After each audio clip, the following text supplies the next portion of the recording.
जय गुरु जी। संगत जी सभी को जय गुरु जी। संगत जी, शिव पुराण पढ़ने मात्र से, सुनने मात्र से कितने कहते हैं ना, हमारे पितरों के कितने ऋण, और जो वो ऋण आगे हमारे ऊपर चढ़ने हैं, हमारे बच्चों के ऊपर चढ़ने हैं, क्योंकि पीढ़ी दर पीढ़ी ये ऋण हम पे चढ़ते रहते हैं अगर ये हम समय पे नहीं उतारते। तो उतारने का एक तरीका ये भी है कि आप भोले बाबा के समक्ष, गुरु जी के समक्ष बैठ जाएं और एक प्रण लेके हम आपकी शिव पुराण आप उनके ऋण को उतारने के लिए करेंगे। और वो ऋण हमें ही उतारना है, क्योंकि जहाँ हम उनकी प्रॉपर्टी, हर चीज़ के मालिक बनते हैं, वहाँ उनके कुछ ऋण हमें ही उतारने पड़ते हैं। अगर 50 दिन की शिव पुराण संगत जी, अगर आपने 2 कथा भी मन लगा के और ये सोच के पढ़ लेना कि हम अपने पितृपक्ष में ये ऋण उतारने के लिए भोले बाबा को समर्पित करते हैं, तो भी आपकी लाइफ में बहुत बड़ा बदलाव हो। क्योंकि मैं अगर अपने सत्संग की बात करूं तो मैं हमेशा ये कहती हूँ कि मेरा जीवन मेरे गुरु महाराज ने शिव पुराण सुनाकर, पढ़ाकर ही बदला है। तो अभी पितृपक्ष के 5 दिन बचते हैं, जिसको मौका मिले, ज़्यादा नहीं तो 2, 4, 5 कथा आप पढ़ सकते हैं, सुन सकते हैं। जय गुरु जी।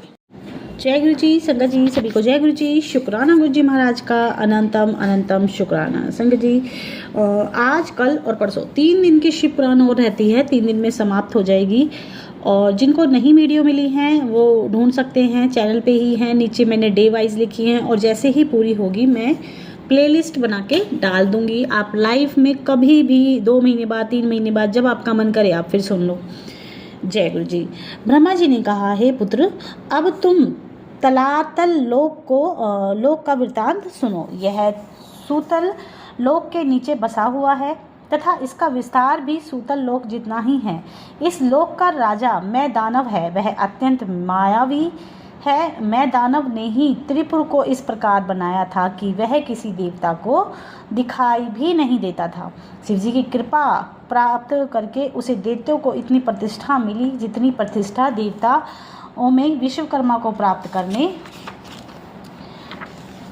है। तताल लोक में उद्यान फल फूलों से युक्त हैं। इस लोक को भी स्वर्ग के समान ही समझना चाहिए। हे नारद, मैं दानव वहाँ रहकर अपनी संपूर्ण प्रजा सहित शिवजी का स्मरण एवं पूजन किया करता है। इतनी कथा सुनाकर ब्रह्मा जी ने कहा, हे नारद, अब तुम 5वें महातल लोक का वृतांत सुनो। इस लोक में कद्रु का पुत्र तक्षक राज्य करता है। तक्षक के फन में इतने रत्न जड़े हुए हैं कि वहाँ कभी भी अंधेरा नहीं होता। तक्षक, सुषेण, कुहुक आदि महाविषधर सर्प, जिनके मस्तक में मनियाँ लगी हुई हैं, वहाँ निवास करते हैं। उनके विहार के हेतु सब प्रकार की सुख सामग्री वहाँ उपस्थित है। वे सब भगवान के परम भक्त हैं। हे नारद, तक्षक प्रतिदिन शिवजी के स्मरण, पूजन एवं ध्यान में संलग्न रहकर इस प्रकार स्तुति किया करता है कि हे भगवान सदाशिव, आप भक्तों का पालन करने वाले हैं। आपकी महिमा का ब्रह्मा, विष्णु, शेष, शारदा, नारद, व्यास आदि देवता तथा ऋषि मुनि भी नहीं जान पाते। हे नारद, अब तुम रसातल लोक का वृतांत सुनो। यह लोक महातल के नीचे बसा हुआ है तथा उसका विस्तार भी अन्य लोकों के समान है। उस लोक में कालकेय तथा कवच नामक दानव एवं दैत्य निवास करते हैं। वे सब अत्यंत प्रतापी तथा बलवान हैं। एक बार देवताओं ने उन्हें परम तेजस्वी जानकर उनके राजापन के समीप सुरमा को भेजा था। सुरमा ने वहां पहुंचकर यह कहा कि विष्णु जी सब दैत्यों को मारकर तीनों लोकों को अपने अधीन करना चाहते हैं। तुम लोग उनसे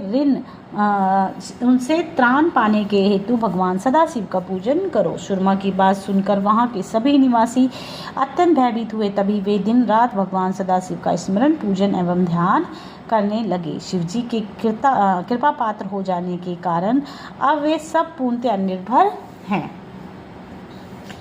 हे नारद, अब तुम पाताल लोक का वृत्तांत सुनो। यह लोक रसातल के नीचे है और विस्तार में भी उसी के समान है। रसातल लोक में वासु की, शंख, कुलिक, धृषरास, धंजय, कमल, अश्वंतर, देवदत्त तथा कर्किट आदि नाग निवास करते हैं। उनके फनों में 5 से लेकर सहस्त्र की संख्या में मनियाँ लगी हुई हैं। वे मनियाँ ऐसी प्रकार प्रकाशवान हैं, वे उनसे दिन रात का भेद नहीं जान सकते। उस लोक में जरा, मृत्यु, निर्बलता, दुख, शोक आदि का कोई भी भय नहीं है। शिवजी के कृपा पात्र होने के कारण उन्हें किसी प्रकार का भय, शोक अथवा दुख नहीं है। संगत जी, जैसा कि थंबनेल में मैंने लिखा हुआ है कि कहते हैं ना, इस कथा को पढ़ने या सुनने मात्र से, जो अब आज मैं ये पढ़ रही हूँ, जिसमें पाताल लोक और तुम्हारा तताल लोक और भी सारे लोग जो शिव के द्वारा बनाए गए हैं, पृथ्वी से लेके इन लोगों के तक और अंबर आकाश और तुम्हारा स्वर्ग लोक से लेके सब चीज़ों का वर्णन इसमें है। लेकिन जिनको मुक्ति प्राप्त नहीं होती ना, कहते हैं तू नरक में जाएगा, तू पाताल लोक में जाएगा, तू यहाँ पे जाएगा, उन सबको मोक्ष मिलता है शून्य मात्र से, क्योंकि इसमें पूर्णतः शिव जी की महिमा लिखी हुई है कि किसको क्या मिला हुआ है, कैसे किसको मुक्ति मिलती है। ये सारी शिव पुराण में है। जहाँ शिव पुराण का हम एक कथा का भी वाचन, जो हमारे मन में थॉट आती है ना कि ये चीज़ करके हमारे पितरों को मुक्ति मिले, क्योंकि मेरी जीवन की तो संगत जी मैंने कई बार सत्संग शेयर किया है, सारी चीज़ें ही शिव पुराण पढ़ के सुन के ही ठीक हुई हैं। तो आपके सामने कभी भी शिव पुराण आती है और मेन तौर से तो आप कर ही लो एक बार, तो अपने जीवन में जब भी पितृपक्ष पड़ता है तो एक बार शिव पुराण सुन लो, एक बार सावन में सुन लो, फिर एक बार बीच में कभी सुन लो जब मन करे। हे नारद, अब तुम पाताल लोक का वृतांत सुनो। यह लोक रसातल के नीचे तथा विस्तार में भी उसी के समान है। रसातल लोक में वासुकी, शंख, कुलिक, धृष्टा, धंजय, कमल, अश्वंतर, देवदत्त तथा कर्किट आदि नाग निवास करते हैं। उनके फनों में 5 से लेकर सहस्त्रों की संख्या में मणियाँ लगी हुई हैं। वे मणियाँ ऐसी प्रकाशवान है कि उनमें से 3 और रात का भेद नहीं जाना जा सकता। उस लोक में जरा, मृत्यु, निर्बलता, दुख, शोक आदि का कोई भी भय नहीं है। शिव जी के कृपा पात्र होने के कारण उन्हें किसी प्रकार का कोई भय, शोक अथवा दुख नहीं है। हे नारद, पाताल लोक के राजा वासुकी नामक नाग के वे भगवान सदाशिव की हर समय इस प्रकार स्तुति किया करते हैं। आदि अंतहीन भगवान सदाशिव, आप तीनों लोकों को उत्पन्न करने वाले, पालन करने वाले तथा संहार करने वाले आप ही हैं। सबके स्वामी परब्रह्मा आप सर्वथा सर्वतंत्र होते हुए भी भक्त के अधीन रहते हैं। यदि आपकी विशेषता है कि हे नारद, जिन 7 लोगों का यह वृत्तांत मैंने तुमसे कहा, उन्हें बारंबार कहकर पुकारा सप्तांबर कहकर पुकारा जाता है। ब्रह्मा जी ने कहा, हे नारद, मैंने जिन 7 लोगों का वर्णन किया है उन सबका विस्तार 10-10 सहस्त्र योजन है। वे सब अंडे के समान गोल तथा सुडौल हैं। उनकी लंबाई 7 लाख योजन है। उन 7 लोकों के नीचे एक अन्य लोक और है जिसे शेष लोक कहा जाता है। वह लोक इन सब लोकों का मूल है। उसका विस्तार 20 सहस्त्र योजन है। उसमें सहस्त्र फनधारी शेष जी विराजमान हैं। वे अपने मस्तकों पर पृथ्वी को धारण किए हुए तथा शिव जी के तामसी रूप हैं। उनके नाम सकर्षण एवं अत्यंत एवं अनंत आदि हैं। वे प्रतिदिन भगवान सदाशिव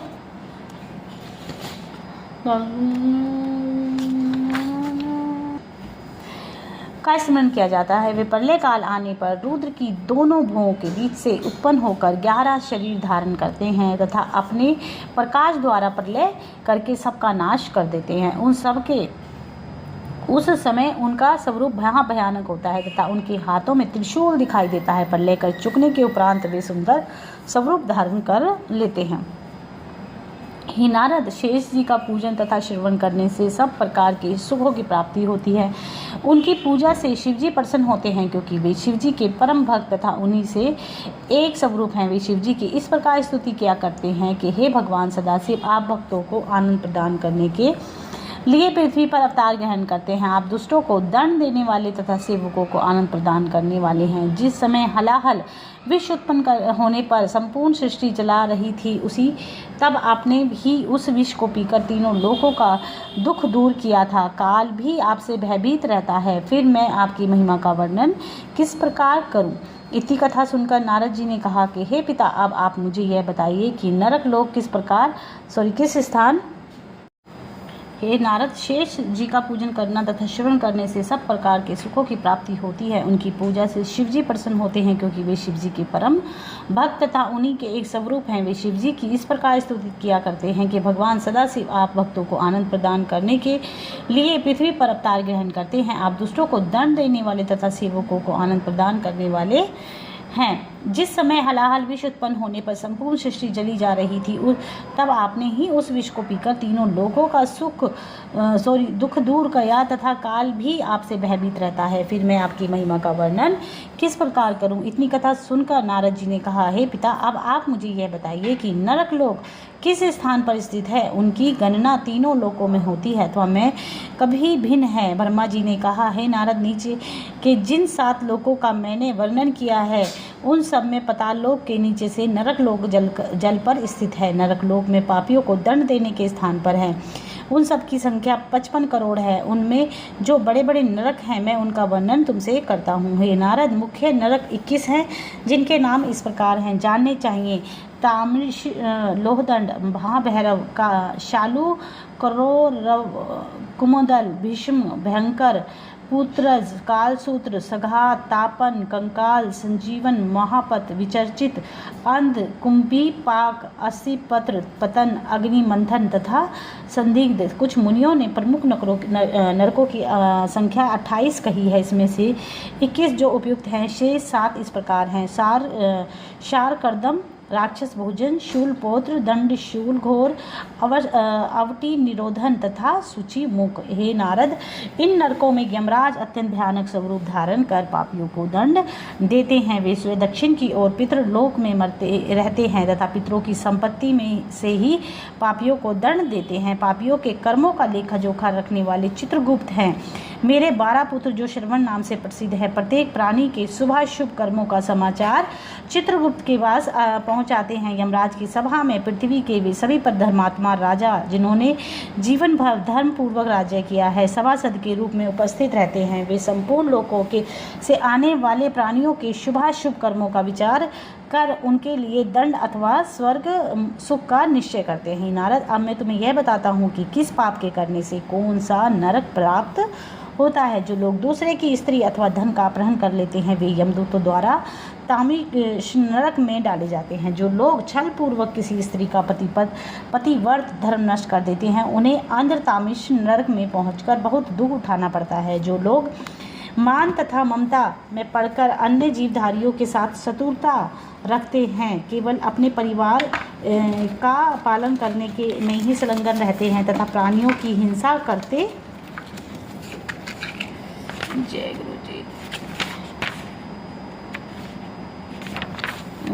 हैं, उन्हें रौरव नरक में पहुंचकर अपना मांस स्वयं खाना पड़ता है। रौरव नरक को सब नरकों में अत्यंत दारुण कहा गया है। हे नारद, जो लोग निर्दयी बनकर पक्षियों को मारते हैं उन्हें कुंभी पाक नरक में ले जाकर जलते हुए तेल में डाला जाता है। जो लोग ब्राह्मण तथा पितरों के विरोधी होते हैं उन्हें कालशूत्र नरक नामक नरक में जाकर बहुत दुख उठाना पड़ता है, जो सूर्य तथा अग्नि की उष्णता से हर समय जलती रहती है। जब पापी को उस नरक में डाला जाता है तब वहाँ की उष्णता को सहन न कर सकने के कारण चारों ओर भागता है, परंतु उसे फिर कहीं भी आश्रय नहीं मिलता। जो लोग अपने मुख्य धर्म को त्याग कर पाखंडी हो जाते हैं उस अशीपत्र नामक नरक में डालकर अग्नि के समान उष्ण पृथ्वी पर दौड़ाया जाता है तथा उनके शरीर को तलवार की धार के समान पैने पत्तों से काटा जाता है। जो लोग प्रतिदिन पंच यज्ञ किए बिना भोजन कर लेते हैं, मानो वे कोये के समान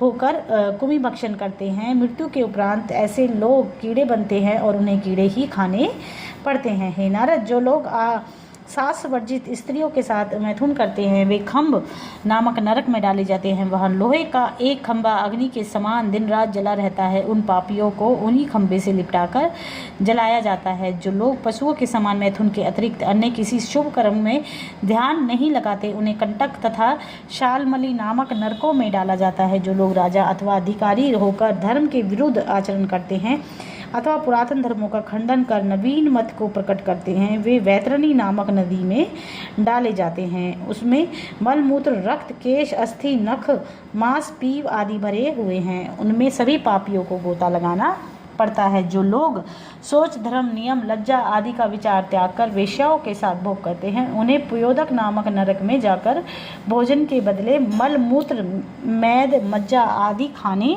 पड़ते हैं। जो ब्राह्मण जाति के लोग अन्य पशुओं का शिकार करते हैं वे विकराल नामक नरक में जाना पड़ता है। हे नारद, जो लोग मिथ्या पाखंड फैलाकर यज्ञ के बहाने निर्दयता पूर्वक जीवों का वध करते हैं वे विशेष नामक नरक में डाले जाकर दुखी किए जाते हैं। जो लोग अपनी स्त्री को छोड़कर दूसरे वर्ण की स्त्री के साथ मैथुन करते हैं उन्हें लालामक्ष नामक नरक में जाकर वीए पड़ता है। जो लोग चोरी, लूटमार तथा औरों के धन छीनने का कार्य करते हैं अथवा गांवों को उजाड़ देते हैं, उन्हें शार मेयादन नामक नरक में जाना पड़ता है। जो लोग लोभ से अथवा दान प्राप्त करने की इच्छा से मिथ्या साक्षी देते हैं, उन्हें अनंत नामक नरक में जाना पड़ता है।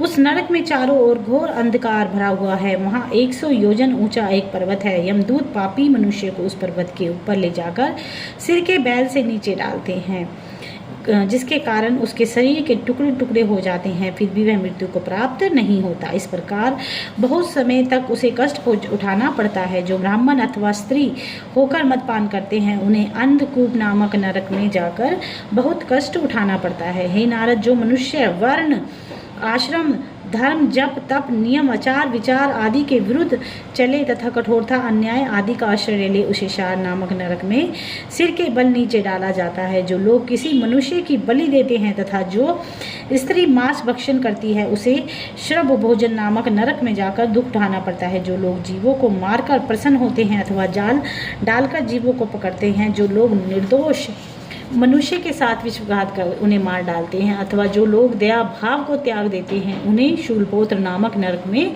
पड़कर भूख प्यास का दुख उठाना पड़ता है। वहाँ चील, कौवे आदि पक्षी अपनी चोंचों से उनका मांस नोच नोच कर खाते हैं। जो लोग अतिथियों की ओर क्रूर दृष्टि से देखते हैं अथवा अंधे आदमियों को सीधे मार्ग से भटकाते अथवा गड्ढे में गिराने का प्रयत्न करते हैं, उन्हें निरोधन नामक नरक में पहुंचकर बहुत दुख उठाना पड़ता है। जो लोग धन के गर्व में भरे रहते हैं अथवा धन संग्रह करके अन्य लोगों को घृणा की दृष्टि से देखते हैं, वे सूची मुख नरक में डाले जाते हैं। हे नारद, इस प्रकार नरकों की संख्या सहस्त्रों में है। विस्तार भय से उनका सबका वर्णन नहीं किया जा सकता। जो लोग धर्मात्मा होते हैं, वे स्वर्ग लोक में जाकर विविध प्रकार के सुखों का उपभोग करते हैं। जब तक मनुष्य का कोई पाप अथवा पुण्य शेष रहता है, तब तक उसे मृत्यु लोक में बार बार आकर जन्म लेना पड़ता है। अब जब आप और पुण्य दोनों बराबर पाप और पुण्य बराबर हो जाते हैं, तब प्राणी आवागमन से छूट जाता है। इस कथा को सुनने, सुनाने तथा पढ़ने से भी दोनों लोकों में आनंद की प्राप्ति होती है। ब्रह्मा जी ने कहा, हे पुत्र, नीचे के लोकों का वर्णन तो हो चुका है, अब तुम ऊपर के लोकों का वृत्तांत सुनो।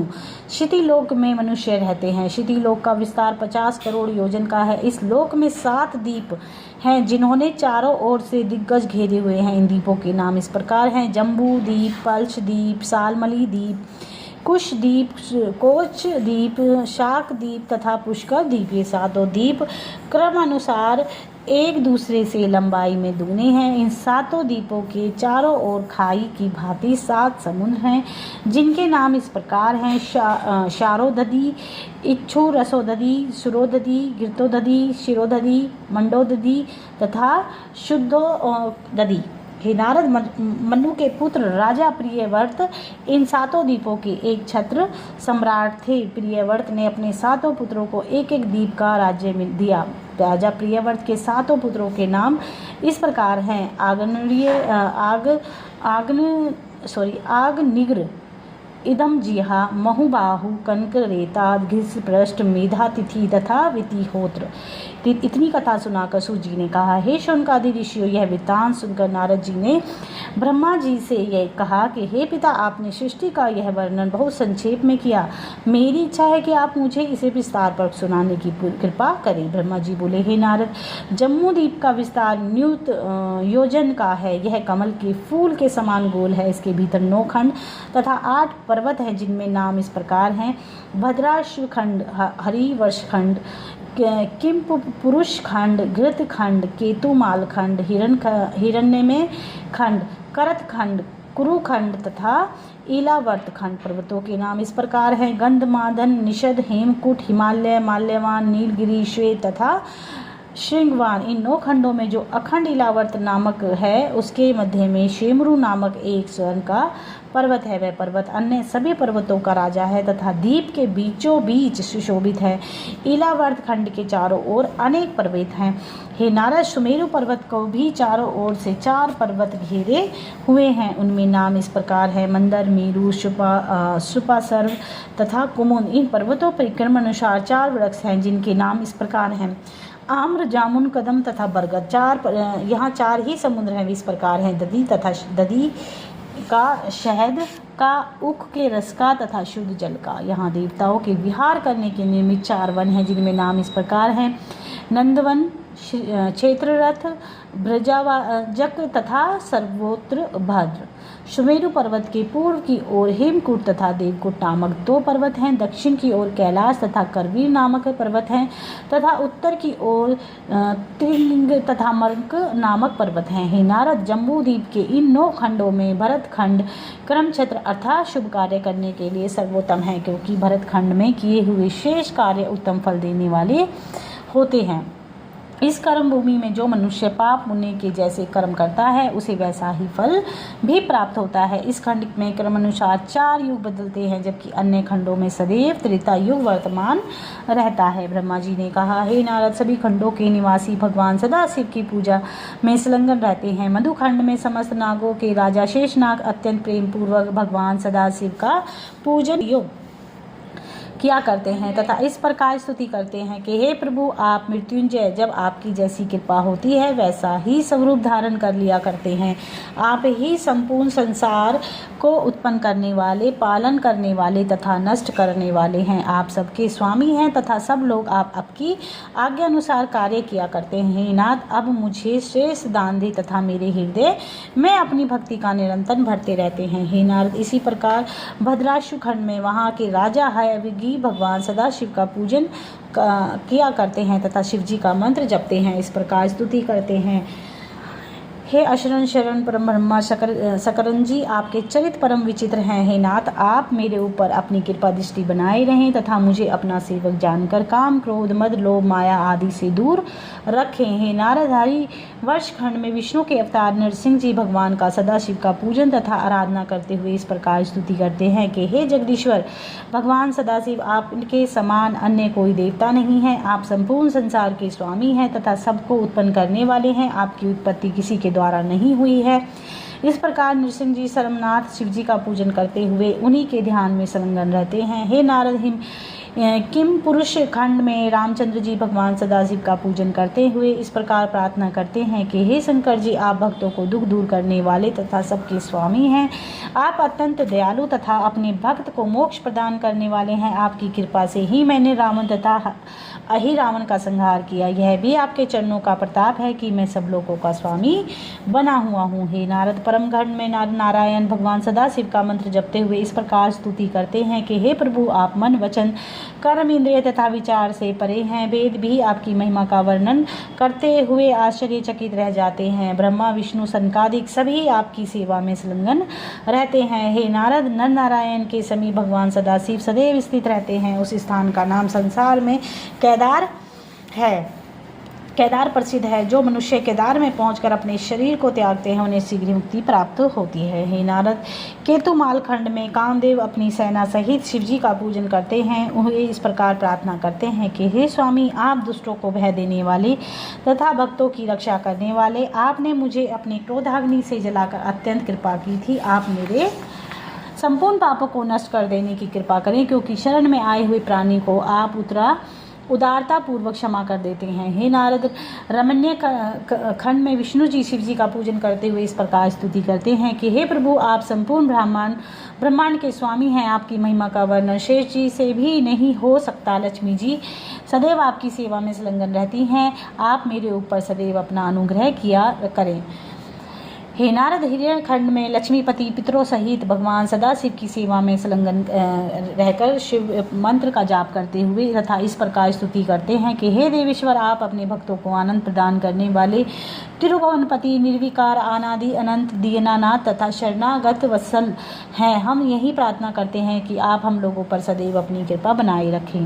हे नारद, कुरुखंड में वाराह जी भगवान सदाशिव के षड्क्षभरी मंत्र का जप करते हुए इस प्रकार स्तुति करते हैं कि हे गिरिजेश्वर, आप संपूर्ण ब्रह्मांड के स्वामी हैं। आप ही ने गज, गंगा, हर, श्रीकर, नंदी, किरात आदि को मुक्ति प्रदान की है। मैं आपकी शरण में हूँ। हे नारद, इस प्रकार सभी खंडों में भगवान सदाशिव का पूजन किया जाता है। यह जम्बूद्वीप की कथा परम पवित्र तथा संपूर्ण कष्टों को दूर करने वाली, इसके पढ़ने, सुनने तथा सुनाने से अत्यंत आनंद प्राप्त होता है। जय गुरु जी। संगत जी, आज के लिए इतना ही। जय गुरु जी।